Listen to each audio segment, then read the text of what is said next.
জান্নাত নিশ্চিত হবে কিসের মাধ্যমে? তাওহীদ নিশ্চিতের মাধ্যমে। কিসের মাধ্যমে? তাওহীদ নিশ্চিতের মাধ্যমে এবং শিরক থেকে মুক্ত হওয়ার মাধ্যমে। আবার সেই জান্নাত মুহূর্তের মাঝে হারিয়ে যেতে পারে, হারাম হয়ে যেতে পারে কিসে লিপ্ত হলে? কিসে লিপ্ত হলে? শিরকে লিপ্ত হলে সেই জান্নাত মুহূর্তের মাঝে হারিয়ে যেতে পারে। আল্লাহ বলেন, ইন্নাহু মান ইউশরিক বিল্লাহ ফাকাদ হারামাল্লাহু আলাইহিল জান্নাহ ওয়া মাওয়াহুন নার ওয়া মা লিয-যালিমিনা মিন আনসার। ইন্নাহু মান ইউশরিক বিল্লাহ, যে আল্লাহর সাথে শিরকে লিপ্ত হয়, ফাকাদ হারামাল্লাহু আলাইহিল জান্নাহ, আল্লাহ তার জন্য জান্নাতকে হারাম করে দেন। এই শিরকের ভয়াবহ দিকগুলি আমাকে অবশ্যই জানতে হবে। যদি আমি না জানি, না বুঝি, তাহলে শিরক থেকে বিরত থাকাটা আমার জন্য সহজ হবে না।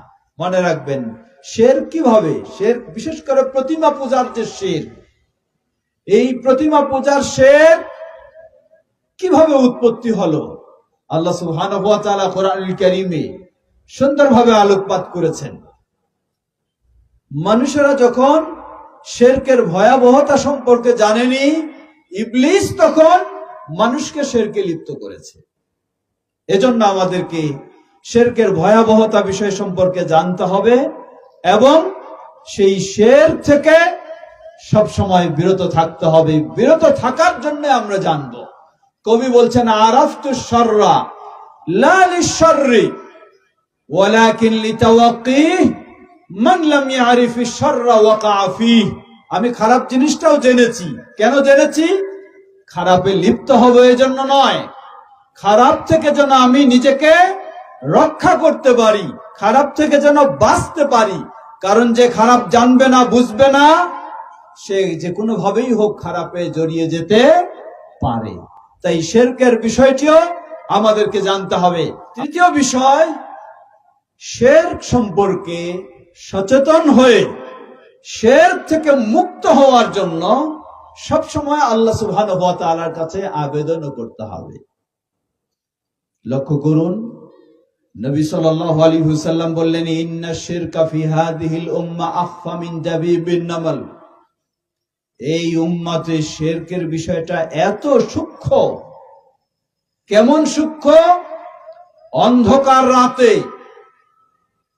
কালো পাথরের উপরে ছোট্ট কালো পিপিলিকা যদি চলাফেরা করে, দেখা যাবে তো? বোঝা যাবে তো? না।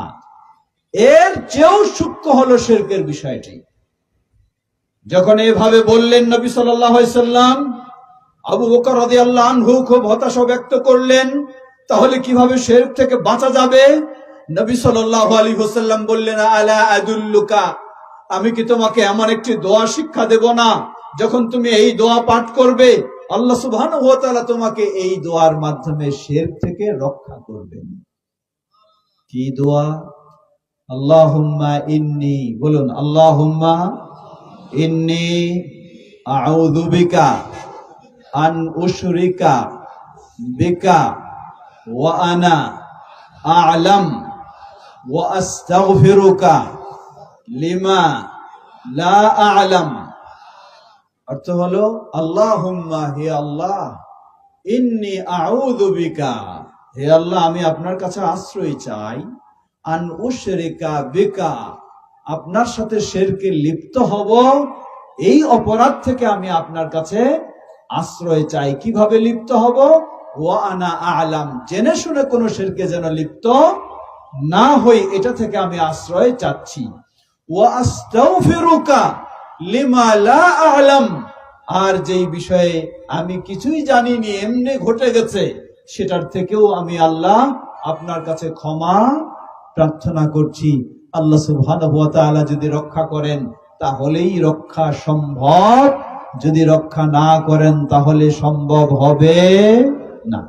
ইব্রাহিম আলাইহিস সালাম, আবুল আম্বিয়া, যাকে বলা হয় নবীদের পিতা, সেই ইব্রাহিম আলাইহিস সালাম তিনি সেই সময় দোয়া করে গেছেন, রব্বি জাআল হাযাল বালাদা আমিনা ওয়াজনুবনি ওয়া বানিয়া আন না'বুদাল আসনাম, হে আল্লাহ এই শহরকে নিরাপদ করুন এবং ওয়াজনুবনি ওয়া বানিয়া, আমাকে ও আমার পরবর্তী বংশধরকে মুক্ত রাখুন কি থেকে?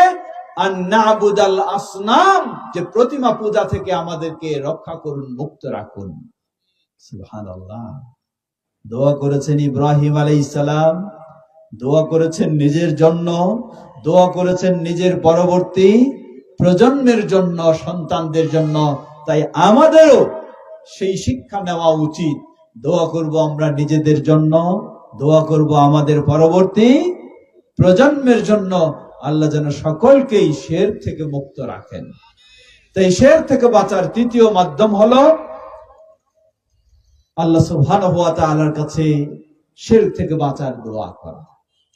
চতুর্থ উপায় হলো, মাধ্যম হলো বেশি বেশি মাজারে ও কবরে যাওয়া।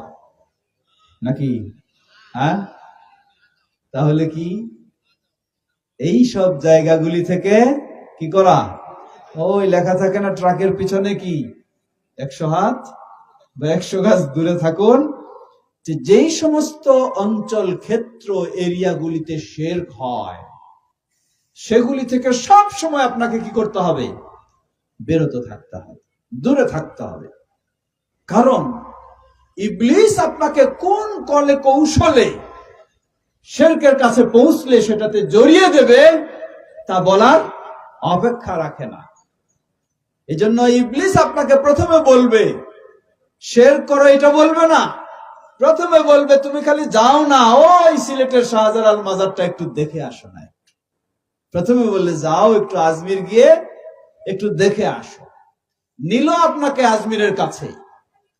তারপর আপনার ভিতরে বুঝটা পাল্টায় দেবে, এখানে এত হাজার হাজার লক্ষ লক্ষ মানুষ আসে, এগুলি কি সব না জেনে আসে, না বুঝে আসে? নিশ্চয়ই তারা কি করে? ভালো মন্দ জানে। অতএব তারা এমনি তো করে না, তুমিও কিছু কি করো, করে যাও। আর আপনি ভিতরে দুর্বল পয়েন্টটা তখন কাজ করবে। আপনার যদি ছেলে অসুস্থ হয়, মনে করবেন তা আসলেই আমি একটু সুযোগটা নিয়ে যাই, আমার অসুস্থ ছেলের জন্য একটু চেয়ে যাই। যদি ব্যবসা বাণিজ্য একটু খারাপ চলে, তখন আপনিও ভিতরে ভিতরে চিন্তা করবেন যে আমারও তো ব্যবসা ভালো না, আমিও একটু এই সুযোগটা নিয়ে যাই। সুকৌশলে ইবলিস আপনাকে প্ররোচনা দিয়ে শিরকে লিপ্ত করবে। এজন্য আগে থেকে কি এই সব এরিয়া থেকে আপনাকে শতভাগ দূরে থাকতে হবে। তাহলে আল্লাহ সুবহানাহু ওয়া তাআলা হয়তো সেগুলি থেকে বাঁচার সুযোগ করে দেবেন ইনশাআল্লাহ। এরপরে আসুন বেদাত থেকে বাঁচার উপায় কি? বেদাত এটি তো আরেকটি ভয়ঙ্কর বিষয়। ইবলিস চুরি, ডাকাতি, খুন, খারাপি, যত রকমের প্রকাশ্য গুনাহের কাজ রয়েছে, এই গুনাহের কাজগুলি ইবলিসের কাছে মানুষকে পথভ্রষ্ট করার জন্য যত প্রিয়, তার চেয়ে বেশি প্রিয় হলো কোনটা? বেদাত। তার চেয়ে বেশি প্রিয় কোনটা? বেদাত। কারণ বেদাতের মাধ্যমে মানুষকে ভ্রান্ত পথে নেওয়া সম্ভব, জাহান্নামের পথে নেওয়া সম্ভব, কিন্তু প্রকাশ্য গুনাহের কাজের মাধ্যমে নেওয়া সম্ভব নয়। একজন মানুষ চুরি করলো, অথবা মিথ্যা বললো, অথবা জেনা ব্যভিচারে লিপ্ত হলো, কিছুদিন পর হয়তোবা ওই লোকটার হোশ ফিরে আসবে। সে ভাববে, জানে যে এটা কিসের কাজ? গুনাহের কাজ। স্পষ্ট সবাই জানে চুরি করা গুনাহের কাজ, সবাই জানে জেনা ব্যভিচার গুনাহের কাজ, সবাই জানে নেশাদ্রব্য গুনাহের কাজ।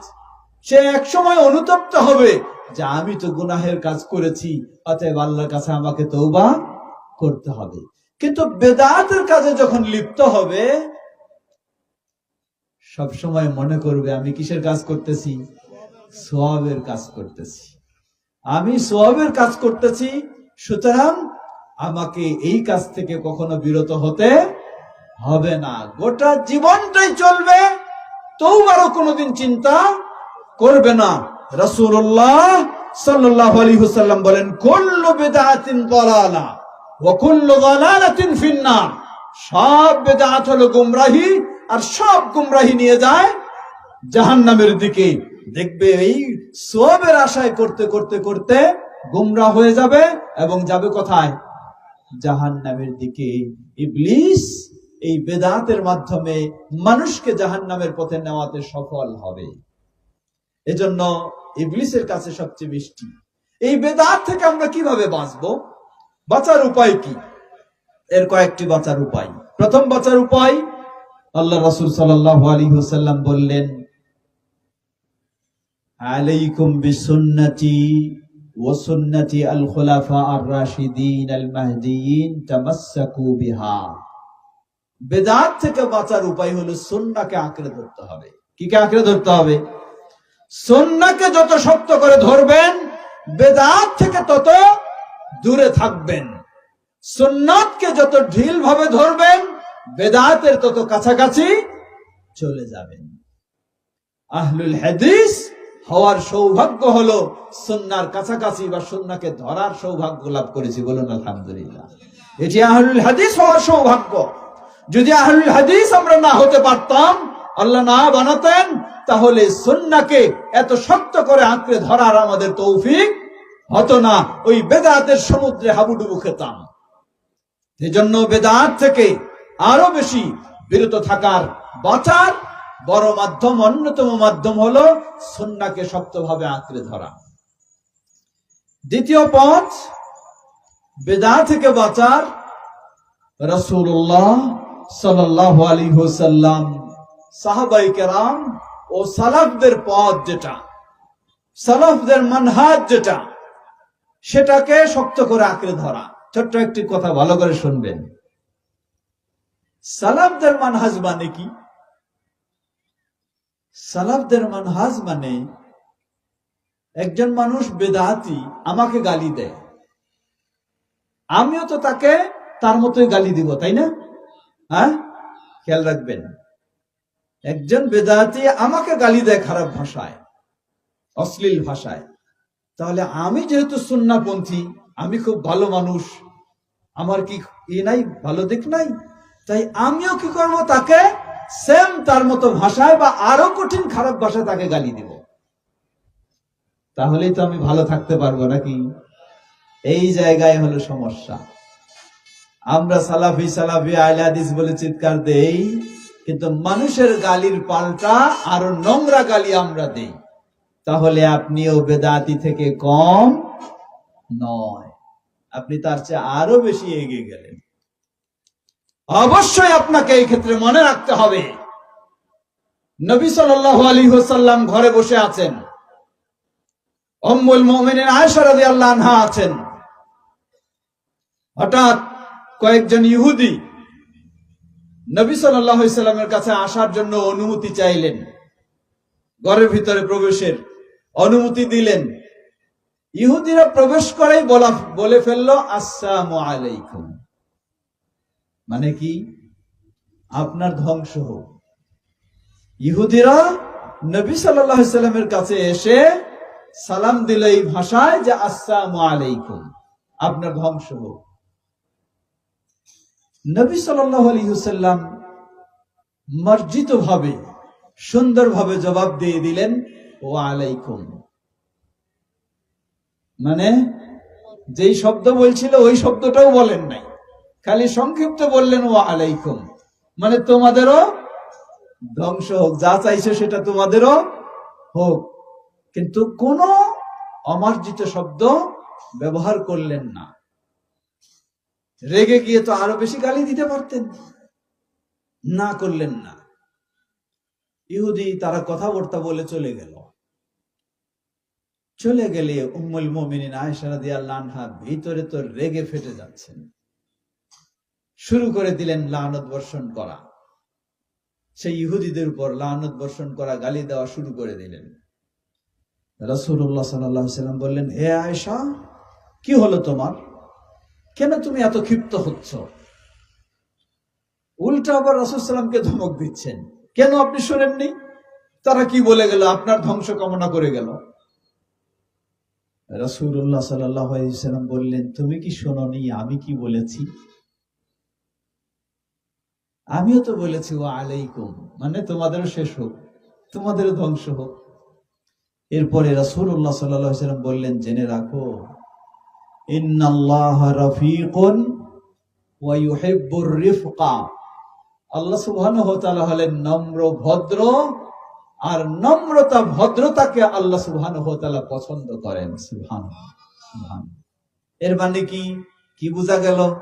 আমি একজন শক্ত আহলে হাদিস, বড় আলেম, মানে আমারে কেউ গালি দিলে আমি আরো 14 গোষ্ঠী শেষ করে গালি দিব নাকি? হ্যাঁ, এইটা আহলুল হাদিসের বৈশিষ্ট্য হতে পারে না, এটা সালাফি মানহাজ হতে পারে না, এটি বেদাতীদের বৈশিষ্ট্য, এটি বেদাতীদের বৈশিষ্ট্য। এজন্য আপনি খুলে দেখুন, ইতিহাস জেনে দেখুন, অনেক ভালো মানুষ, সালাফি মানহাজের মানুষ, তারা বেদাতীদের সাথে ঝগড়া তর্ক করে পাল্টা জবাব বেদাতির মতো দিতে দিতে দিতে সেও একদিন বেদাতি হয়ে গেছে, সেও একদিন বেদাতি হয়ে গেছে। তাহলে একজন আমারে গালি দিল, আমি তারে যদি 3 গুণ গালি দিলাম, তাহলে তার চেয়ে আমি ভালো কোথায় হলাম? তার চেয়ে তো আমি ভালো না। এই জন্য মনে রাখবেন, বেদাতিকে খুব শক্ত ভাষায় গালি দেওয়াটা কিসের পরিচয়? এটা সুন্নাহর পরিচয় নাকি? হ্যাঁ, এটা সালাফির পরিচয় না, হতে পারে না। নবী সাল্লাল্লাহু আলাইহি ওয়াসাল্লামের আদর্শ এটা নয়, সাহাবায়ে কেরামদের আদর্শ এটা নয়, প্রসিদ্ধ ইমামদের এটি আদর্শ নয়। সুতরাং বেদাতকে অবশ্যই প্রতিবাদ করব, কিন্তু সেই প্রতিবাদ হতে হবে সুন্নাহর ভাষায়, সুন্নাহর স্বভাবে, সুন্নাহর আচরণে, বেদাতীদের আচরণে নয়।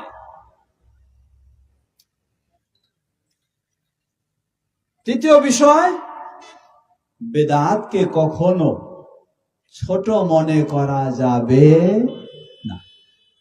কেউ হয়তো মনে করবো, ও অসুবিধা কি হয়ে যাক, না, কখনো বেদাতকে ছোট মনে করা যাবে না। যদি বেদাতকে তুচ্ছ মনে করেন আপনি, তাহলে আপনিও একদিন কি হয়ে যাবেন? বেদাতে লিপ্ত হয়ে যাবেন।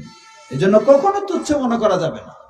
হারাম হারাম, এর মানে আবার এই নয় সব বেদাতিকে আপনি কাফের বলে ফতোয়া দিবেন, তা নয়। খেয়াল রাখবেন, একটা বেদাত, একজন ব্যক্তি বিশ্বাস করে নবী সাল্লাল্লাহু আলাইহি ওয়াসাল্লাম তিনি নূরের তৈরি, এটা ইসলাম বিরোধী, এটাও একটি বেদাতি আকীদা, এটাও একটা কি বেদাতি আকীদা। একজন ব্যক্তি বিশ্বাস করে যে নবী সাল্লাল্লাহু আলাইহি ওয়াসাল্লাম আল্লাহর মতো গায়েব জানেন, এটি একদিক দিয়ে শিরক, একদিক দিয়ে এটা কি বেদাতি আকীদা। আরেক ব্যক্তি 2 হাত দিয়ে মুসাফা করে, এটাও একটা কি বেদাত। তাহলে যেই ব্যক্তি নবী সাল্লাল্লাহু আলাইহি ওয়াসাল্লামকে আল্লাহর মতো গায়েব জানে বলে বিশ্বাস করে, ওই বেদাতটা আর 2 হাতে মুসাফা করা, এই বেদাত কি দুটো একই জিনিস? কখনো হতে, দুটোই বেদাত ঠিকই, কিন্তু দুটো কখনোই সমান পর্যায়ের নয়। ওই বেদাতটাকে এজন্য বলা হয় মুকাফফিরা, ওটা কুফরি পর্যায়ের বেদাত। ওই বেদাতে লিপ্ত হলে কাফের হয়ে যাবে, ইসলাম থেকে বের হয়ে যাবে। আর এই বেদাতকে বলা হয় মুফাসসিকা, অর্থাৎ এই বেদাতে লিপ্ত হলে সে অপরাধী বলে গণ্য হবে, কিন্তু ইসলাম থেকে বের হয়ে যাবে না। তো এটি ভাগ রয়েছে ঠিকই, হাসানা সাইয়্যা তো নয়, সবগুলোই সাইয়্যা, সবগুলোই কি সাইয়্যা, কিন্তু সব সাইয়্যা আবার সমান নয়। গুনাহ মানে তো গুনাই, কিন্তু সব গুনাই কি কবিরা বা সব গুনাই কি সগীরা? এখানে কবিরাও রয়েছে, এখানেও সগীরাও রয়েছে। সবটাকে আমাকে খারাপ জানতে হবে, কিন্তু সবটাকে আবার সব সময় সমান মনে করা যাবে না। আমাদের কিছু এই ক্ষেত্রে বিষয় রয়েছে, তো সেদিক যাচ্ছি না। বলবো যে বেদাতকে খারাপ মনে করব, কিন্তু কখনো হালকা মনে করা যাবে না। এই দিক থেকে যে অসুবিধা নেই, কিছু করলে চলবে, তা মনে করা যাবে না, তাহলে আপনিও লিপ্ত হয়ে যাবেন। চতুর্থ বিষয়, এই ক্ষেত্রে চতুর্থ বিষয় হলো, এটি গুরুত্বপূর্ণ বিষয়, বেদাতি মানুষদের সাথে বেশি বেশি চলতে হবে নাকি? আমার কথা বুঝতেছেন? বেদাত থেকে বাঁচতে হলে বেদাতি থেকেও আমাকে দূরে থাকতে হবে। যদি বেদাতিকে বন্ধু হিসাবে তৈরি করে নেই, বেদাতির সাথে উঠা বসা করি, তখন আমিও কোন সুযোগে বেদাতে লিপ্ত হয়ে যাব নিজেও ভাবতে পারবো না। এজন্য অবশ্যই আমাকে যেই বন্ধু শিরকে লিপ্ত হয়, যেই বন্ধু বেদাতে লিপ্ত হয়, ওই বন্ধুর সাথে বন্ধুত্ব রাখার সুযোগ নেই, যদি বেদাত থেকে আমি বাঁচতে চাই। পঞ্চম বিষয়, ইসলামের যে কোনো ইবাদত করার ক্ষেত্রে আগে আমাকে নিশ্চিত হতে হবে এই ইবাদতের সঠিক দলিল আছে কিনা। যদি দলিল থাকে তাহলে সেটি শরীয়ত সম্মত হবে। যদি দলিল না থাকে, মানুষের দেখাদেখি করতে যাই, তাহলে সেটি অবশ্যই কি হয়ে যাবে? বেদাতে নিয়ে যাবে। ষষ্ঠ বিষয়, এটি আরো গুরুত্বপূর্ণ, বিশেষ করে এখন অনলাইন ফেসবুক ইন্টারনেটের যুগে, তা হলো বেদাতি আলেমের বক্তব্য শোনা থেকেও কি, জোরে বলেন, বিরত থাকতে হবে। না হলে বেদাতি আলেম তার বক্তব্য আপনাকে এমন ভাবে বোঝাই দেবে, আপনি সাধারণ মানুষ কিছুই কুল কিনারা খুঁজে পাবেন না। মনে করবেন যে ভালোই তো বলতেছে, সুন্দরই তো সুর দিয়ে বলতেছে, সুন্দরই তো জাগরণীয় বলতেছে, কিসসা কাহিনীও বলতেছে, বাস্তব উদাহরণ দিতেছে। আপনি সেখানে একেবারে মগ্ন হয়ে যাবেন, তার কথায় আপনি সেদিকে আকৃষ্ট হয়ে যাবেন, ফলে আপনি বেদাতে লিপ্ত হয়ে যাবেন। এজন্য বেদাত থেকে বাঁচার জন্য আপনাকে বেদাতি আলোচক তার আলোচনা থেকেও বিরত থাকতে হবে। ঠিক আপনাকে বেদাতি লেখকের বই পুস্তক পড়া থেকেও আপনাকে কি বিরত থাকতে হবে, না হলে তার বই পুস্তক পড়তে গিয়েও আপনি বেদাতে জড়িয়ে যাবেন। সপ্তম, বেদাত থেকে মুক্ত হওয়ার আরেকটি বিষয়, সেটি হলো কখনো প্রবৃত্তির অনুসরণ করা যাবে না, কখনো অমুসলিমদের কালচারের অনুসরণ করা যাবে না। যেমন আজকে উদাহরণস্বরূপ ধরে নেন মিলাদ। এই মিলাদ বা ঈদে মিলাদুন নবী কোথা থেকে এসেছে? এটি বেদাত, কিন্তু এসেছে কোথায়? এটি এসেছে ঈদে মিলাদুন নবী খ্রিস্টানেরা যখন তাদের নবী ঈসা আলাইহিস সালামের জন্মদিন বড়দিন পালন করে, সেটাকে কেন্দ্র করে অনুসরণ করে মুসলমানেরা তৈরি করলো, তাহলে আমরা আমাদের নবীর কি করব? জন্মদিন পালন করব। শিয়ারা এটি তৈরি করলো, এই শিয়া থেকে সুন্নি, তাহলে সুন্নিরা নিয়েছে শিয়া থেকে, শিয়া নিয়েছে খ্রিস্টান থেকে, খ্রিস্টান আবার কই থেকে? ঈসা আলাইহিস সালাম কি তার উম্মতকে জন্মবার্ষিকী পালন করতে বলেছেন? না, বলেননি। তারা পেয়েছে গ্রিক সভ্যতার, ইউনান সভ্যতার লোক যারা, তারা তাদের মাবুদ দেবতা যারা, তাদের জন্মবার্ষিকী পালন করে, সেটা থেকে নিয়েছে খ্রিস্টান, তার অনুসরণ করে, খ্রিস্টানের অনুসরণ করে নিয়েছে শিয়া, শিয়াদের অনুসরণ করে যারা আজকে কি সুন্নি বলে পরিচয় দেয়, নিজেদেরকে দাবি করে তারা। এভাবে অমুসলিমদের কোন কালচার অনুসরণ, এটি শুধু আজকে নয়, নতুন নয়। লক্ষ্য করুন, নবী সাল্লাল্লাহু আলাইহি ওয়াসাল্লামের যুগে, মুসা আলাইহিস সালামের যুগে, মুসা আলাইহিস সালাম ফেরাউনের আক্রমণ থেকে আল্লাহ তাকে রক্ষা করলেন। মুসা আলাইহিস সালাম তার অনুসারী দিয়ে কি সমুদ্র পার হয়ে ওই পাশে চলে গেলেন।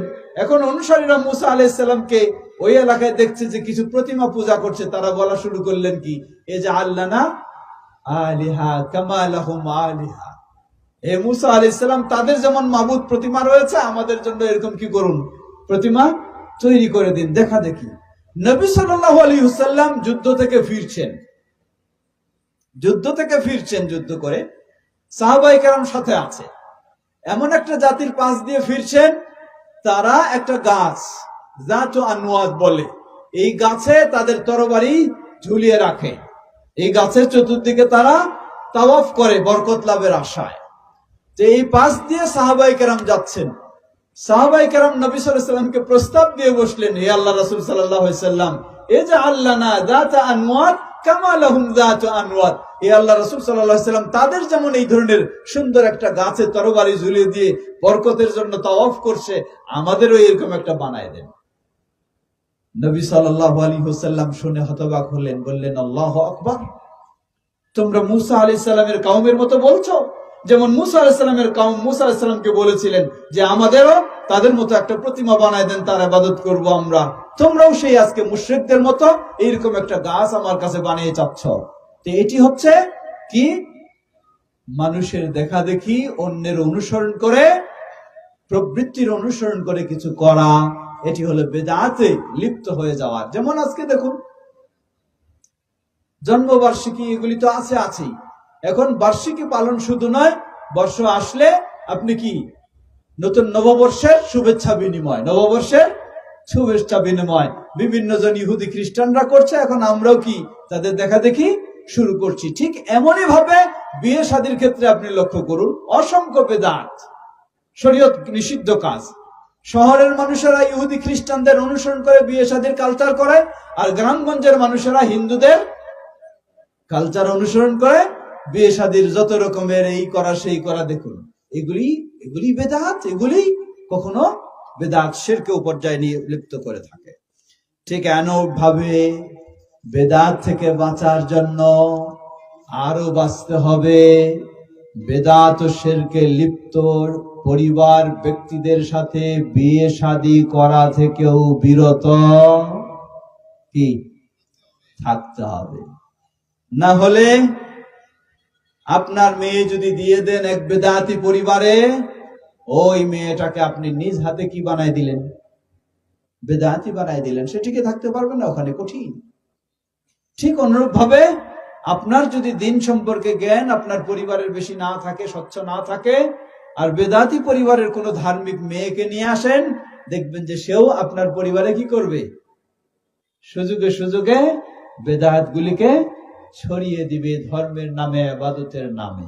এজন্য বেদাত থেকে, শিরক থেকে বাঁচতে হলে যারা বেদাতি ও শিরকি কর্মকাণ্ডে জড়িত তাদের সাথে বৈবাহিক সম্পর্ক থেকেও বিরত থাকতে হবে, না হলে বাঁচা খুবই কঠিন। সর্বশেষ, দেরি করতে চাই না, শায়েখ যে কথাগুলি স্মরণ করে দিয়েছিলেন, এই শিরক ও বেদাত থেকে বাঁচতে হলে শিরক ও বেদাত প্রতিরোধের দাওয়াত আমাদের সব সময় সচল রাখতে হবে। কি রাখতে হবে? শিরক ও প্রতিরোধের, বেদাতের প্রতিরোধের দাওয়াতকে সব সময় সচল রাখতে হবে। এই দাওয়াতকে আপনি যত সচল রাখবেন, এই দাওয়াতকে যত সক্রিয় রাখবেন, তত মানুষ, নতুন প্রজন্ম, তারা তাওহীদের দিকে আসবে, সুন্নাহর দিকে আসবে এবং বেদাত থেকে, শিরক থেকে মুক্ত থাকবে। আজকে আপনারা খুব নিরাপদে আছেন। আগামী 50 বছরের পরে খোঁজ নেবেন, দেখবেন যে আপনারা তো আলহামদুলিল্লাহ অনেক উন্নয়নের আলো দেখতেছেন, তাই না? ভিজিট শুরু হয়ে গেছে, আসছে জাপানিরা, আসছে চাইনিজরা। দেখবেন কিভাবে নতুন প্রজন্মকে ইসলামী আদর্শ থেকে সরাইয়া চাইনিজ আদর্শে আর জাপানিজ আদর্শে গড়ে তুলবে, নিয়ে যাবে। খুবই ভয়াবহ বিষয়। এজন্য আমাদেরকে অবশ্যই এই তাওহীদ এবং সুন্নাহর পথে থাকতে হলে, আমাদের পরবর্তী প্রজন্মকে রাখতে হলে, আমাদেরকে তাওহীদ ও সুন্নাহর দাওয়াতকে শক্তিশালী করতে হবে এবং শিরক ও বেদাত প্রতিরোধের দাওয়াতকেও আমাদেরকে শক্তিশালী করতে হবে। তাহলেই আমাদের পক্ষে সম্ভব হবে সেগুলি থেকে, তথা এই শিক্ষাকে আরো বেশি জাগরণ করতে হবে। যেমন আজকে লক্ষ্য করুন, আলহামদুলিল্লাহ, এই সেই 50 বছর আগের কথা চিন্তা করুন, আর 50 বছর পরে এই দারুল হাদিস সালাফিয়া মাদ্রাসার অবদানের কথা চিন্তা করুন। আজকে যেন প্রতিটি মহল্লায়, প্রতিটি মসজিদে এমন খতিব পৌঁছে গেছে, যেই খতিবেরা আলহামদুলিল্লাহ তাওহীদ বুঝে, শিরক বুঝে, তাওহীদ মানে শিরক থেকে বিরত থাকে, সুন্নাহ বুঝে, সুন্নাহ গ্রহণ করে, বেদআ বুঝে, বেদআ থেকে বিরত থাকে। কি বলেন, ঠিক কিনা? তাই এই চর্চা আমাদেরকে বৃদ্ধি করতে হবে।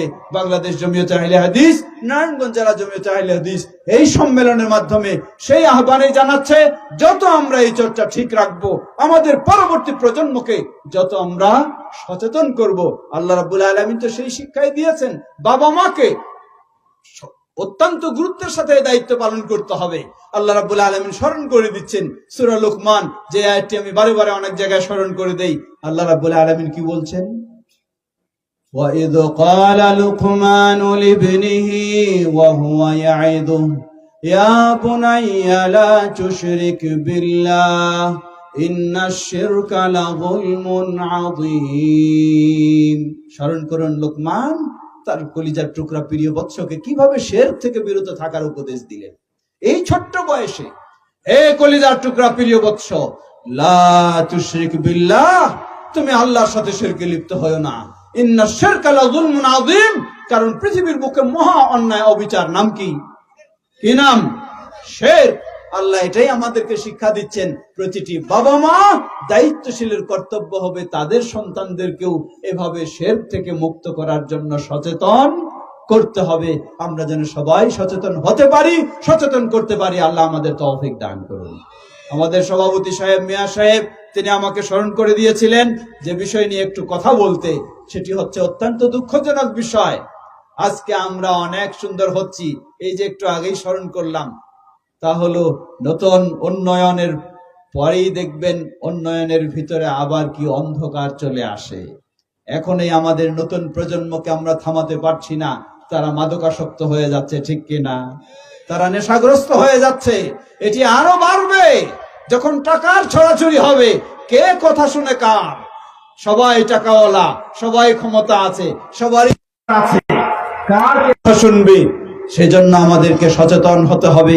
আজকে নতুন প্রজন্ম এই মাদকাসক্ত হওয়ার বড় কারণ হলো আমরা তাদেরকে একদিকে নামাজি বানাইনি, একদিকে মসজিদের দিকে পথ দেখাইনি, অপর দিকে আমরা টাকা পয়সার দিকে তাদের পথ দেখিয়েছি, তাদের হাতে আমরা টাকা পয়সা তুলে দিয়েছি, যার ফলে সে নিজেরও নিয়ন্ত্রণকে হারিয়ে ফেলে মসজিদে না গিয়ে সে চলে যায় ক্লাবে, মসজিদে না গিয়ে সে চলে যায় খেলাধুলার কাজে, মসজিদে না গিয়ে এমনকি অনলাইনে বসে এখন জুয়া খেলা হচ্ছে, ঠিক কিনা? মোবাইলে বসে জুয়া খেলা হচ্ছে। মোবাইল কিনে দিলেন আপনি আপনার ছেলেকে, কিনে দিলেন আপনার মেয়েকে, তাকে সেই পথ দেখালেন আপনি, আর এখন বলছেন আমি থামাতে পারছি না। সুতরাং আমাদের সবাইকে সচেতন হতে হবে জুয়া খেলার বিরুদ্ধে, এই মাদকাসক্ত হওয়ার বিরুদ্ধে আমাদেরকে প্রতিরোধ গড়ে তুলতে হবে। এটিও এই মাদকাসক্ত হওয়া মানে কি? একজন ব্যক্তি মাদকাসক্ত হলে সে শিরকেও লিপ্ত হতে পারে, সে বেদাতেও লিপ্ত হতে পারে, সে ইসলামের যত জঘন্য কাজ রয়েছে সবকিছুতেই লিপ্ত হতে পারে। কোনো তার মাঝে বাজ বিচার থাকবে না। বরং বাংলাদেশে শিরকের বড় বড় কারখানা যেগুলি, সবগুলি হলো গাঁজাখোর নেশাখোরদের কারখানা। যত মাজার, যত ফকির, যত বাউল ফকির, সবগুলি একদিকে সেগুলি শিরকের কারখানা, বেদার কারখানা, ইসলাম বিধ্বংসী কারখানা, অপরদিকে সবগুলি হলো মদ জুয়ার কারখানা, ঠিক কিনা? সবগুলি বাউল ফকির মানে মদখোর, নেশাখোর, গাঁজাখোর।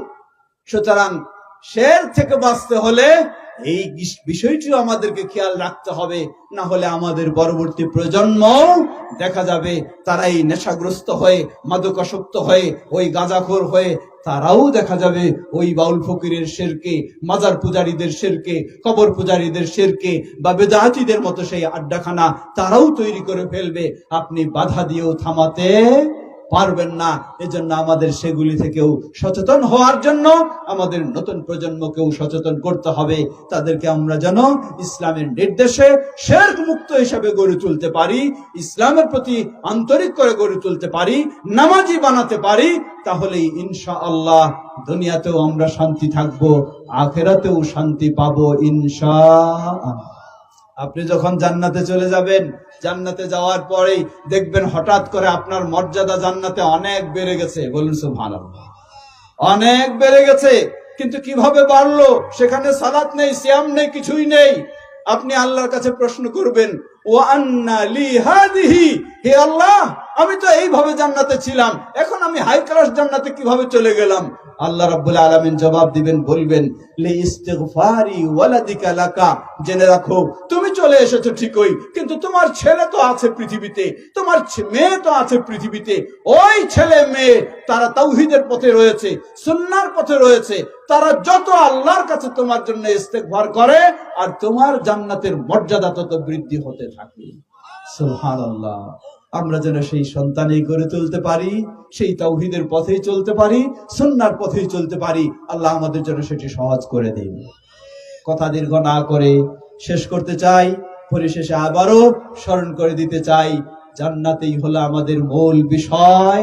জান্নাতে যাওয়ার জন্য তাওহীদ ও সুন্নাহর পথে আমাদেরকে অবিচল থাকতে হবে, শিরক ও বিদআত থেকে মুক্ত থাকতে হবে।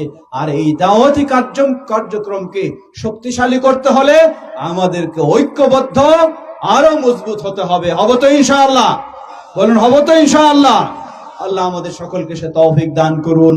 পরিশেষে আবারও এই দুদিন ব্যাপী সম্মেলনের জন্য যারা যেভাবে শ্রম দিয়েছেন, সময় দিয়েছেন, অর্থ দিয়েছেন, আল্লাহর কাছে দোয়া করি আল্লাহ সকলকে এই জাযায়ে খায়ের দান করুন।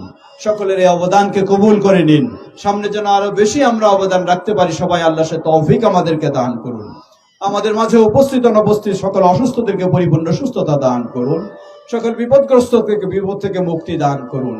যারা বিদায় নিয়ে চলে গেছেন আমাদের প্রিয় বাবা মা ভাই বোন, আল্লাহ তাদের ভুল ত্রুটি ক্ষমা করে জান্নাতুল ফেরদাউস নসিব করুন। আর আমরাও যেন তাওহীদ ও সুন্নাহর উপর অবিচল থেকে ঈমানের সাথে আমাদের বিদায় হয়, আল্লাহ আমাদের জন্য কবুল করে নিন। আমাদের স্নেহের সন্তানদেরকে যেন ইসলামের আলোকে গড়ে তুলতে পারি, আল্লাহ আমাদের সকলকে সে তৌফিক দান করুন।